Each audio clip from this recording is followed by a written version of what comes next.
गुरुर्ब्रह्मा गुरुर्विष्णु गुरुर्देव महेश्वर गुरु साक्षात् परब्रह्मा तस्मै श्री गुरुवे नमः गुरुर्ब्रह्मा गुरुर्विष्णु ಪ್ರತಿಯೊಂದು ಮಾತು ಕಲಿತ ಜಾಗ, ಪ್ರತಿ ಹೆಜ್ಜೆ ಗುರುತು ಅರಿತ ಜಾಗ, ಕನಸುಗಳ ಜೊತೆಗೆ ನಡೆದ ಜಾಗ, ಸ್ನೇಹಿತರ ಪ್ರೀತಿ ಪಡೆದ ಜಾಗ. ಎಲ್ಲರೂ ಒಂದೇ ಇಲ್ಲಿ, ಮೇಲೂ ಕೀಳಿಲ್ಲ. ಜ್ಞಾನದ ಹಸಿವಿದ್ದಾಗ ಮೊದಲು ಕೊನೆಯಿಲ್ಲ. ಮನೆಯೇ ಮೊದಲ ಶಾಲೆ, ತಾಯಿನೇ ಗುರು. ನಾಡಿಗೆ ರೈತ, ಬಾಳಿಗೆ ಗುರು ಒಬ್ಬ ತಾನೆ.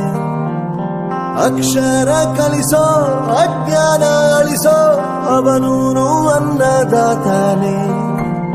ತಪ್ಪು ಸರಿಯ ತಿದ್ದಿ ತಿಳಿ ಹೇಳಿ ಸಮಬುದ್ಧಿ, ನಮ್ಮ ಚಿತ್ತ ಶುದ್ಧಿಯಾಗೋ ಹಾದಿ. ಎಷ್ಟೇ ದೂರ ಹೋದ್ರೂ ಮರಿಬೇಡ ನಿನ್ನ ಬೇರು, ನಿನ್ನ ಸಾಧನೆಗೆಲ್ಲ ಇದುವೇ ಆದಿ. ಪಾಠಶಾಲಾ